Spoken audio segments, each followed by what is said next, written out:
चलिए देखिए, क्लास को फिर स्टार्ट करते हैं। ठीक है। लास्ट क्लास में बच्चों हमने क्या क्या चीजें पढ़ ली थी, एक बार मैं आपको बता देता हूँ। लास्ट क्लास में हमने पहली बात तो जो पहला टॉपिक होता है भारत का सामान्य परिचय, ये हमने पूरा कंप्लीट कर लिया था लगभग 4 क्लासों में। ठीक है। और सेकंड टॉपिक जो फिजिकल डिवीजन ऑफ इंडिया होता है या फिर भौगोलिक विभाजन होता है, इसको हमने स्टार्ट किया था और कुछ चीजें मैंने आपको बताई थी। जैसे कि भारत जो है हमारा, इसका यदि हम भौतिक प्रदेशों की बात करें तो भारत को 6 भौगोलिक विभागों में, 6 भौतिक प्रदेशों में या फिर 6 फिजिकल पार्ट में यहाँ पर डिवाइड किया गया है। ठीक है। ये 6 पार्ट मैंने आपको बताए थे, उत्तर और उत्तर पूर्व की पर्वत श्रृंखलाएं, उत्तर का विशाल मैदान, प्रायद्वीपीय पठार, भारत का मरुस्थलीय प्रदेश और समुद्री तटीय मैदान। ठीक है। तो ये 6 भागों में हमने भारत का फिजिकल डिवीजन किया था। आज के वीडियो लेक्चर में हम उत्तर और उत्तर पूर्व की पर्वत श्रृंखलाओं के बारे में डिस्कस करेंगे।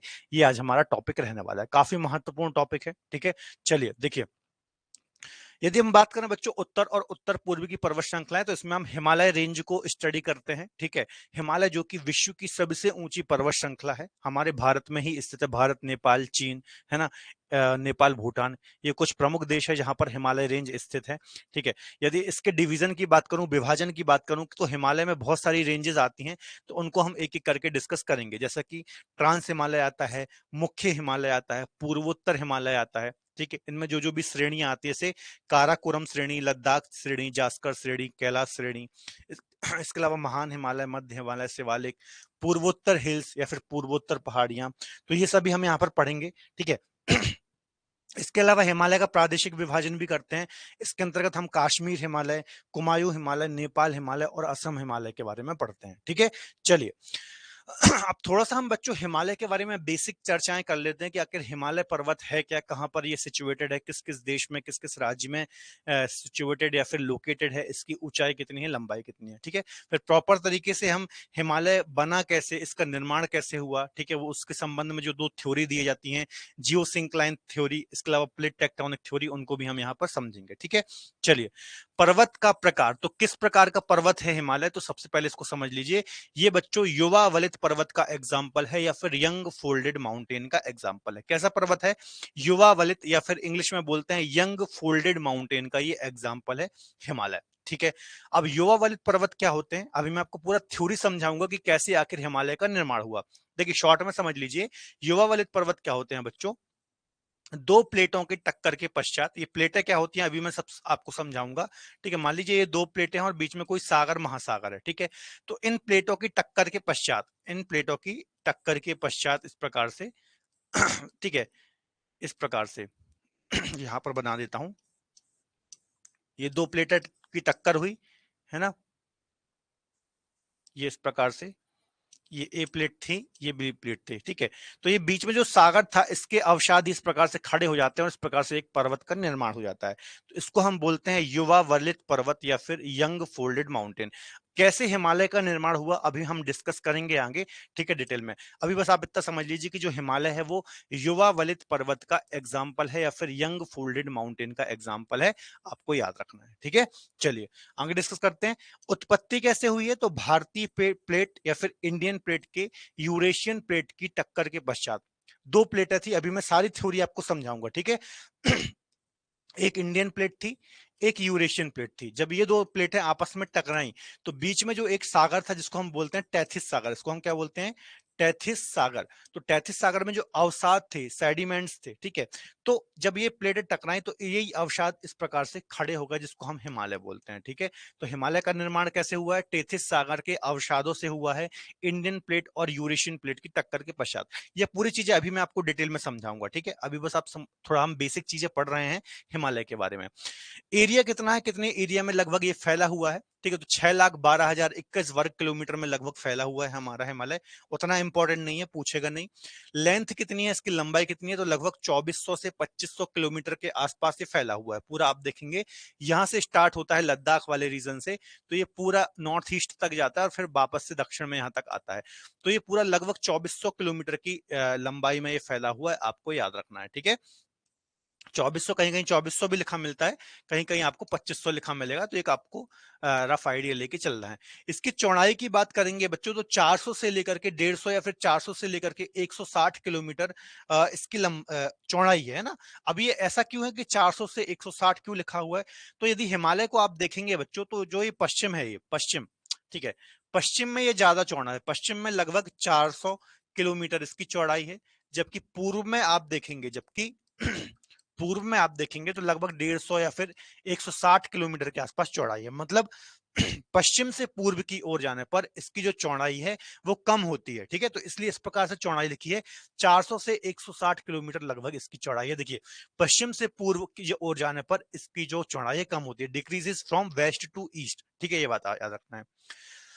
ऊंचाई की बात करेंगे तो ये बहुत इंपॉर्टेंट पॉइंट है, कई बार एग्जाम में आता है। क्यों? क्योंकि हिमालय बच्चों विश्व की सबसे ऊंची चोटी है। ठीक है, सबसे ऊंची चोटी होने के कारण या फिर सबसे ऊंची रेंज है, तो एवरेज इसकी जो हाइट है ना, एवरेज इसकी जो हाइट है बच्चों, ठीक है, वो कितनी है? 6000 मीटर।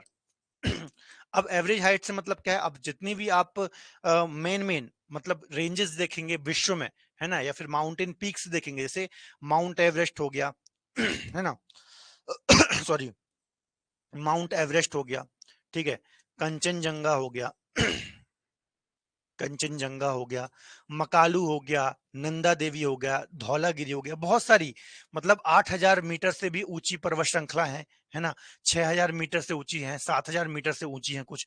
तो बहुत ऊंची ऊंची विश्व की जो 15 ऊंची माउंटेन पीक्स होंगी, उसमें से 12 से 13 तो आपको हिमालय में ही देखने को मिल जाएंगी। ठीक है, तो विश्व की सबसे ऊंची माउंटेन रेंज है, आपको याद रखना है, 6000 मीटर इसकी ऊंचाई है। ठीक है, अभी हम एक एक करके सारी पीक्स के बारे में भी डिस्कस करेंगे। माउंट एवरेस्ट कहाँ है, उसकी ऊंचाई कितनी है, कंचनजंगा कहाँ है, उसकी ऊंचाई कितनी है, K2 गॉडविन ऑस्टिन कहाँ है, इसकी ऊंचाई कितनी है, सारी चीजें हम एक एक करके डिस्कस करेंगे। अभी ये बेसिक बेसिक पॉइंट हम डिस्कस कर रहे हैं। ठीक है, इसके अलावा विश्व की सबसे ऊंची चोटी जो है माउंट एवरेस्ट, वो हिमालय में ही स्थित है, आपको पता होगा।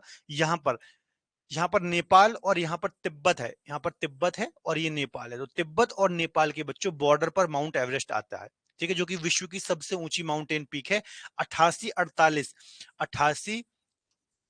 48.86 मीटर इसकी ऊंचाई है, याद रखना। अब देखिए, जब बच्चों आजादी के बाद 1953-54 की यदि आप बात करें, 1953 54 की यदि आप बात करें, तो इस समय जब इस माउंट एवरेस्ट का मेजरमेंट किया गया था, तब इसकी हाइट कितनी थी? तब इसकी हाइट थी 88-48, तब इसकी हाइट थी 88-48 मीटर।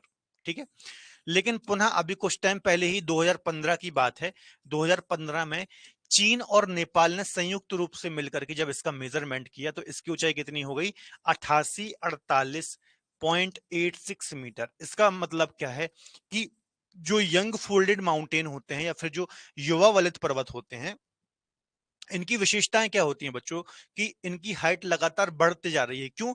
क्योंकि दो प्लेटों की टक्कर के पश्चात ये बने हैं और लगातार ये प्लेटें अभी भी एक दूसरे के पास आ रही हैं, जिस कारण से जो फोल्ड हो रहा है, ये अवसाद फोल्ड हो रहे हैं या फिर जो भी फोल्ड वाली प्रक्रिया चल रही है, वो लगातार बढ़ते जा रहे हैं। ठीक है, तो इस कारण से, क्योंकि एक प्लेट जो होती है, देखिए अभी मैं आपको समझाऊंगा पूरी थ्योरी, तो एक प्लेट लगातार दूसरी प्लेट के नीचे जा रही है और ये फोल्ड बढ़ता जा रहा है। ठीक है, इस कारण से हिमालय की ऊंचाई भी लगातार बढ़ती जा रही है। तो यहाँ पर वही लिखा है कि विश्व की सबसे ऊंची चोटी माउंट एवरेस्ट हिमालय पर्वत में ही स्थित है। इसकी ऊंचाई कितनी है? 88-48 मीटर है।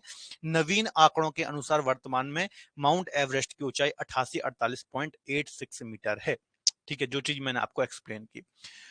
इसके अलावा देखिए, हिमालय का जो पर्वत है, ये किन किन देशों में फैला हुआ है, ये भी महत्वपूर्ण हो जाता है। ठीक है, तो चलिए देख लेते हैं। सबसे पहली बात तो 2 यूनियन टेरिटरी हो जाएंगी यहाँ पर, सॉरी, देशों की बात कर रहे हैं, पहले हम देश देख लेते हैं, फिर राज्यों की बात करेंगे। ठीक है, तो देशों की बात करें तो सबसे पहले तो हमारा देश भारत है, तो भारत में इसका विस्तार है। ठीक है, अगला राज्य है यहाँ पर आप देखेंगे नेपाल। ठीक है, यहाँ पर नेपाल है, उत्तर प्रदेश बिहार के उत्तर में आप देखेंगे तो आपको नेपाल देखने को मिलेगा। ठीक है, नेपाल के बाद यहाँ पर आप देखेंगे सिक्किम के पूर्व में, और अरुणाचल प्रदेश के, सिक्किम और अरुणाचल प्रदेश के बीच में, या फिर आप बोल लीजिए असम के उत्तर में, तो यहाँ पर एक देश दिखता है भूटान, जो कि पूरा पर्वतों में ही बसा हुआ है, हिमालय में ही बसा हुआ है, जिसको हम बोलते हैं हिमालयी देश भी बोलते हैं। तो नेपाल हो गया, भूटान हो गया, इंडिया हो गया। यहाँ पर चीन है, तिब्बत बोल लीजिए, चीन बोल लीजिए। ठीक है, चीन हो गया। ठीक है, इसके अलावा कुछ हिस्सा बच्चों यहाँ पर जो म्यांमार देश है, तो यहाँ पर भी कुछ हिस्सा इसका आता है। अराकान योमा जो रेंज है, वो हिमालय का ही पार्ट है और म्यांमार में स्थित है। ठीक है, तो ये कुछ, तो इतने देशों में बच्चों ये फैला हुआ है, और थोड़ा बहुत पार्ट इसका पाकिस्तान में भी आ जाता है यहाँ पर। ठीक है, तो देखिए, भारत, पाकिस्तान, चीन, नेपाल, भूटान और म्यांमार वगैरह भी इसमें आप ऐड कर सकते हैं। ठीक है, चलिए, तो ये देशों को याद रखना है कि इन इन देशों में बच्चों ये फैला हुआ है, ठीक है। ये कुछ हिस्सा इसका अफगानिस्तान तक भी जाता है, ठीक है। थोड़ा बहुत ही आता है, लेकिन आप देख सकते हैं। तो मेन मेन देश मैंने यहाँ पे आपको बता दिए, ठीक है। राज्यों की बात कर लेते हैं, तो कौन कौन से राज्य में ये फैला हुआ, तो बहुत सारे राज्य ये लगभग कवर कर लेता है। देखिए, यहाँ पर जम्मू कश्मीर हो गया, लद्दाख हो गया, यहाँ पर हिमाचल प्रदेश हो जाएगा, उत्तराखंड हो जाएगा, ठीक है। याद रखना उत्तर प्रदेश बिहार में हिमालय नहीं फैला हुआ है, ठीक है। इसके अलावा यहाँ पर सिक्किम हो जाएगा, ठीक है। सिक्किम के अलावा ये सेवन सिस्टर जो स्टेट हैं वो आ जाएंगे, ठीक है। देखिए कौन कौन से हैं यहाँ पर। हरियाणा में भी थोड़ा बहुत पार्ट इसका आ जाता है, जो शिवालिक रेंज है उसका हरियाणा में भी पार्ट आ जाता है। तो जम्मू कश्मीर, हिमाचल प्रदेश, लद्दाख, हरियाणा, सिक्किम, असम, पश्चिम बंगाल। अब पश्चिम बंगाल के बारे में भी याद रखना कि पश्चिम बंगाल मैंने आपको बताया था ऊपर तक पूरा फैला हुआ है, सिक्किम तक यहाँ पर आया हुआ है। तो थोड़ा बहुत दार्जिलिंग वगैरह जो हिल्स हैं वो हिमालय की ही हिल्स हैं, और कहाँ आती हैं, पश्चिम बंगाल वगैरह में आती हैं, ठीक है। अरुणाचल प्रदेश, नागालैंड, मणिपुर, मिजोरम, त्रिपुरा और मेघालय, ठीक है। असम वगैरह भी इसमें आ जाएगा। तो इन सभी बच्चों राज्यों में हिमालय का विस्तार फैला हुआ है। नॉर्थ ईस्ट के राज्य हो गए, इसके अलावा यहाँ पर जो मैंने आपको मेन मेन राज्य बताए, तो इन सभी राज्यों में हिमालय का विस्तार फैला हुआ है। जनरल सी चीजें हैं, आपको मैपिंग करनी है इसकी, एटलस खोल करके देखना है कि कहाँ कहाँ हिमालय का विस्तार है, ठीक है। आगे बात कर लेते हैं इसका आकार कैसा है। तो धनुष और तलवार आकार का इसका आकार देखेंगे तो इस प्रकार से है, ये इस प्रकार से। तो धनुष तलवार आकार का इसका आकार है, आपको याद रखना है। इसके अलावा भौगोलिक रूप से हिमालय पर्वत श्रृंखला भारतीय उपमहाद्वीप को मध्य एशिया से अलग करता है, ठीक है। हिमालय पर्वत किसको सेपरेट कर रहा है, तो भारतीय उपमहाद्वीप या फिर इंडियन सब कॉन्टिनेंट है। क्या है इंडियन सब कॉन्टिनेंट, मैंने आपको बताया था, पाकिस्तान, नेपाल, इंडिया, भूटान, बांग्लादेश, श्रीलंका, है ना। जो इंडियन प्लेट में स्थित देश है इसको हमने बोला था ना भारतीय उपमहाद्वीप या फिर इंडियन सब कॉन्टिनेंट, है ना। इसके अलावा इसके ऊपर क्या है, तो ये तिब्बत वाला रीजन है या फिर मध्य एशिया, यहाँ पर मिडिल ईस्ट वाले देश हैं, ठीक है। तो याद रखना है मध्य एशिया और तिब्बत से इसको सेपरेट करता है, हिमालय सेपरेट करता है, सॉरी, भारतीय उपमहाद्वीप को, जो हमारा इंडियन सब कॉन्टिनेंट है, हिमालय इसको, मतलब हिमालय इंडियन सब कॉन्टिनेंट और तिब्बत को या फिर मध्य एशिया से अलग करता है, ऐसा आपको याद रखना है, ठीक है। क्योंकि इसके उत्तर में तिब्बत और यहाँ पर मध्य एशिया वाला पार्ट है, और इसके दक्षिण में इंडियन सब कॉन्टिनेंट है। तो यहाँ से एग्जाम में क्वेश्चन आ जाते हैं कई बार, बेसिक से फैक्ट है। इसके अलावा जो भूवैज्ञानिक है बच्चों, है ना, तो इनका मानना है कि जो भी वलित पर्वत होते हैं या फिर हिमालय है, प्रतिवर्ष लगभग 20 मिलीमीटर, है ना, 20 मिलीमीटर प्रतिवर्ष वृद्धि कर रहा है ना। क्योंकि अभी मैंने आपको बताया कि जो वलित पर्वत होते हैं, ठीक है। देखिए बच्चों, टाइम से लाइव आया करें क्लास में, ठीक है, और ज्यादा से ज्यादा बच्चे लाइव आकर के पढ़ें तो अच्छा होगा, है ना। नहीं तो मुझे कुछ नहीं है, मैं यहाँ पे आके पढ़ा जाऊंगा, मेरा काम है पढ़ाना, है ना। आप जब तक डाउट नहीं पूछेंगे, आप मान लीजिए आपने रिकॉर्डेड क्लास देखी, आपके मन में कोई डाउट आया, तो वो डाउट वहां पर ही खत्म हो जाएगा और कॉन्सेप्ट क्लियर नहीं होगा। तो इसमें आपकी दिक्कत है। तो ज्यादा से ज्यादा बच्चे लाइव आकर के पढ़ें, जो जिनको वाकई में सिलेक्शन लेना है या फिर कोई पोस्ट उठानी है, ठीक है। तो लाइव आकर के पढ़ें, रिकॉर्डेड देखना है तो फिर आपकी मर्जी है, आपने पैसे दिए हैं, आपको जो मन करता है वो करें, ठीक है। बाकी जिसको सीरियस होकर पढ़ना है तो यहाँ पर लाइव आकर के पढ़ें और अपने डाउट क्लियर करें, ठीक है। बार बार मैं एक चीज नहीं बोलूंगा, मेरा काम है पढ़ाना, मैं पढ़ाकर चला जाऊंगा, ठीक है। तो आपका काम है लाइव आना, डाउट पूछना, ठीक है। लाइव नहीं आएंगे तो डाउट आपके मन में रह जाएगा। चलिए, तो देखिए हिमालय जो है बच्चों प्रति वर्ष 20 मिलीमीटर की वृद्धि कर रहा है, ठीक है। चूंकि वलित पर्वत है, मैंने आपको बताया था वलित पर्वत क्या होता है, लगातार इनकी ऊंचाई बढ़ते जाती है, क्योंकि ये प्लेटें अभी भी पास आ रही होती हैं, ठीक है। तो 20 मिलीमीटर प्रति वर्ष ये वृद्धि कर रहा है। इसके अलावा सन 1954 में, वो अभी जो मैंने आपको बताया कि 88-48 मीटर इसकी हाइट थी, और 88-48.86 मीटर इसकी हो गई हाइट बढ़ करके, क्योंकि लगातार ये प्लेटें पास आ रही हैं और लगातार इसमें वृद्धि होती जा रही है, ठीक है। इसके अलावा हिमालय पर्वत की सर्वाधिक ऊंचाई जो है वो हिमाद्री हिमालय की है। देखिए इसमें 3 रेंजेस आती हैं मुख्यतः, महान हिमालय या फिर जिसको हिमाद्री हिमालय बोलते हैं, मध्य हिमालय और शिवालिक हिमालय, ठीक है। ये 3 आती हैं इसमें। तो इसमें से जो सबसे ऊंची रेंज है बच्चों वो है ये बीच वाली, जिसको हम बोलते हैं हिमाद्री हिमालय। क्या बोलते हैं, हिमाद्री हिमालय या फिर महान हिमालय जिसको हम बोलते हैं, ये इसकी सबसे ऊंची रेंज है, याद रखना है, ठीक है। तो हिमालय का मध्य भाग जो है ये सबसे ऊंचा है, जिसको हम हिमाद्री हिमालय बोलते हैं, ठीक है। इसके अलावा यह विश्व की सबसे ऊंची पर्वत श्रृंखला भी है, ठीक है। तो हिमाद्री हिमालय ही सबसे ऊंची पर्वत श्रृंखला है, हिमालय के अंतर्गत ही एक श्रृंखला है, बीच में आती है, ठीक है। चलिए, अब हम पढ़ेंगे बच्चों फॉर्मेशन ऑफ हिमालय की, आखिर हिमालय बना कैसे। तो इसके बारे में देखिए 2 थ्योरी दी जाती हैं, ठीक है। एक थ्योरी है बच्चों जियो सिंक्लाइन थ्योरी, क्या है, कौन सी थ्योरी है, जियोसिंक्लाइन थ्योरी, है ना, यहां पर लिखा हुआ है देखिए, जियोसिंक्लाइन थ्योरी, ठीक है। एक तो ये दी जाती है और एक दी जाती है plate tectonic theory, plate tectonic theory. ये दो थ्योरी बच्चों हिमालय के उद्भव की, हिमालय का आखिर निर्माण कैसे हुआ, इसके संबंध में दी जाती हैं। तो इन दोनों जो थ्योरी है इसको मैं आपको अभी समझाऊंगा, जियोसिंक्लाइन थ्योरी और प्लेट टेक्टोनिक थ्योरी। तो सबसे पहले हम समझ लेते हैं कि आखिर जियोसिंक्लाइन थ्योरी क्या थी, ठीक है। तो देखिए यहां पर आपको कुछ मैप दिख रहे होंगे, ठीक है, इसके थ्रू हम समझते हैं जियोसिंक्लाइन थ्योरी क्या है ना। इसको हिंदी में बोलते हैं भू सन्नति सिद्धांत। क्या बोलते हैं, जियोसिंक्लाइन थ्योरी, पहली थ्योरी जो कि हिमालय के उद्भव के संबंध में है, ठीक है। एक वैज्ञानिक थे कोवर, है ना, कोवर महोदय थे, जर्मनी से इनका संबंध था, तो इन्होंने ही इस सिद्धांत को दिया था, ठीक है। तो इनका मानना था कि इसी मतलब जो ये जियोसिंक्लाइन थ्योरी है, इसी प्रकार से हिमालय का उद्भव हुआ है या फिर हिमालय बनकर के तैयार हुआ है, ठीक है। तो क्या है जियोसिंक्लाइन थ्योरी, पहले इसको समझिए। देखिए इन्होंने क्या बोला, सबसे पहले समझ लीजिए कि जो जियो सिंक्लाइन होता है वो क्या होता है ना। जो जियो सिंक्लाइन होता है, जियो सिंक्लाइन होता है, ये होता क्या है इसको समझ लीजिए। तो देखिए दो भूभाग, एक भूभाग ये है, ठीक है, एक भूभाग ये है, ये दो भूभाग है और इसके बीच में एक सागर है, एक सागर है कोई सा, है ना, एक सागर, ये क्या है, सागर, इसका नाम क्या है, टेथिस सागर मान लीजिए, ये क्या है, टेथिस सागर है, ठीक है। ये ए भूभाग है, ये बी भूभाग है, ठीक है, ऐसा आप बोल सकते हैं। या फिर आप ऐसा बोल सकते हैं कि ये भारतीय प्लेट है ना, भारतीय भूभाग है जिसमें हमारा भारत स्थित है। इसके अलावा ये यूरेशिया वाला भूभाग है, यूरेशिया, है ना, जिसपे चीन वगैरह ये सारी चीजें स्थित है, उत्तर वाला, ठीक है। तो ये इस जो ये पूरी संरचना है इसको हम बोलते हैं बच्चों जियोसिंक्लाइन या फिर भूसन्नति, ठीक है। अब इनका कहना क्या था कोवर महोदय का, इस डायग्राम में समझिए।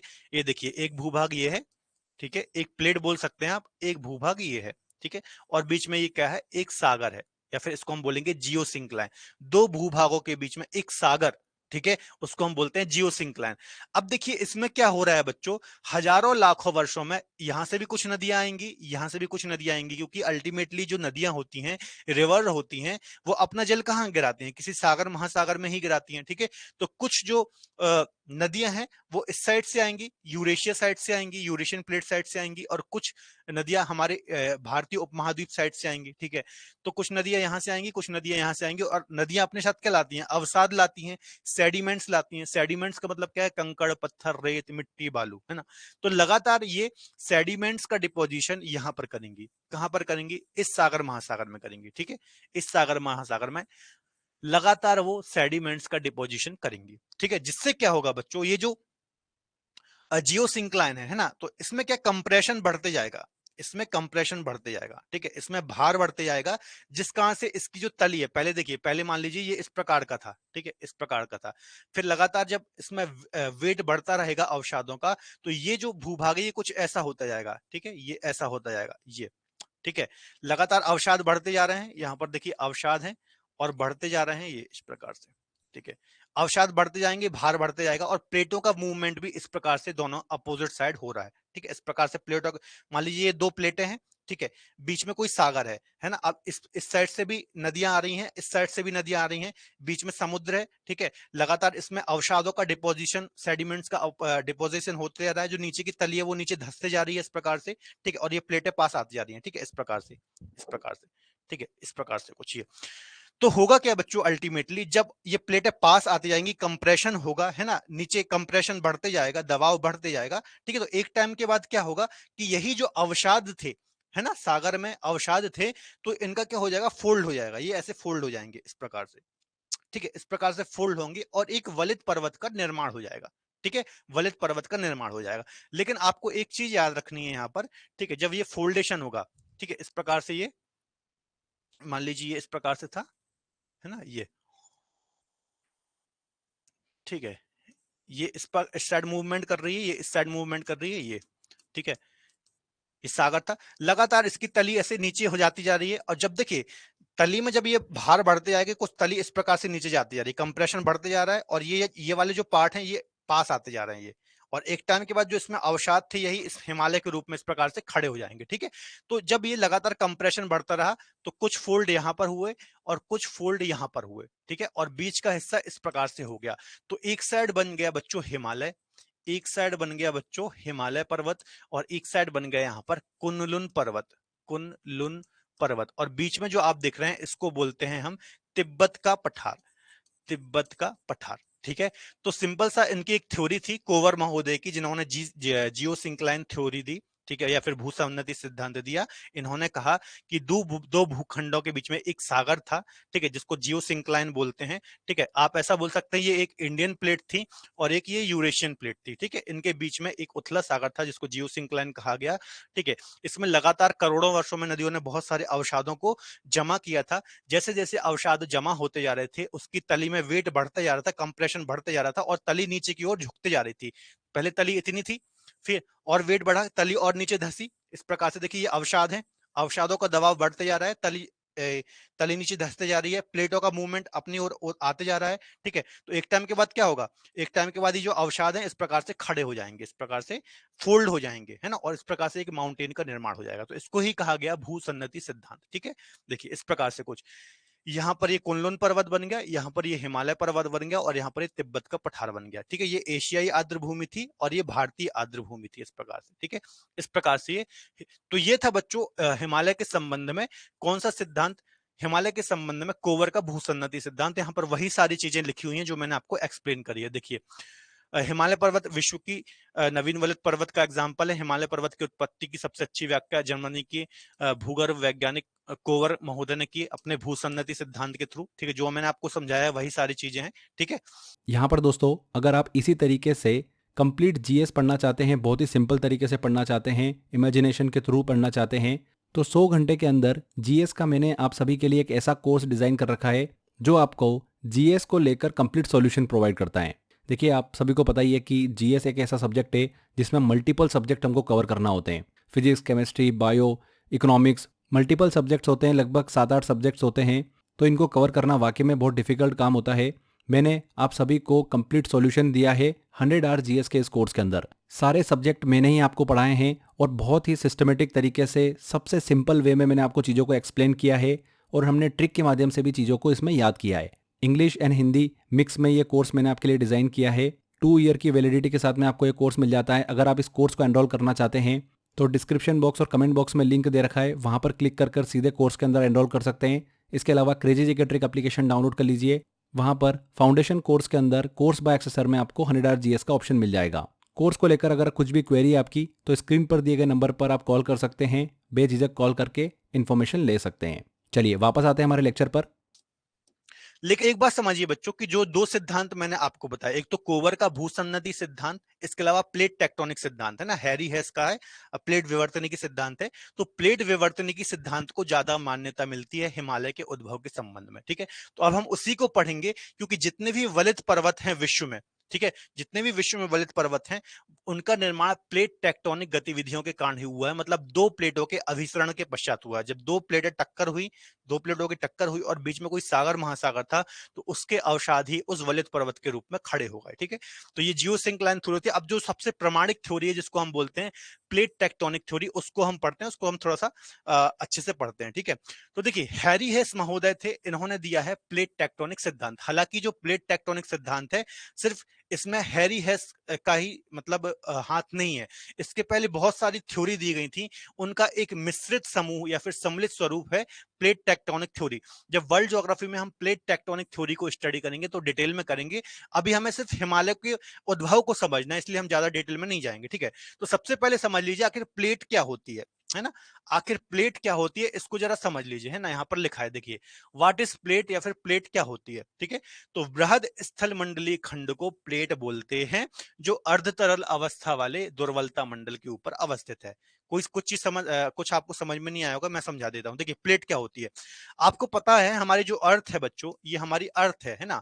इसमें 3 लेयर होती हैं, क्रस्ट, मेंटल और कोर, ये 3 लेयर होती हैं, है ना।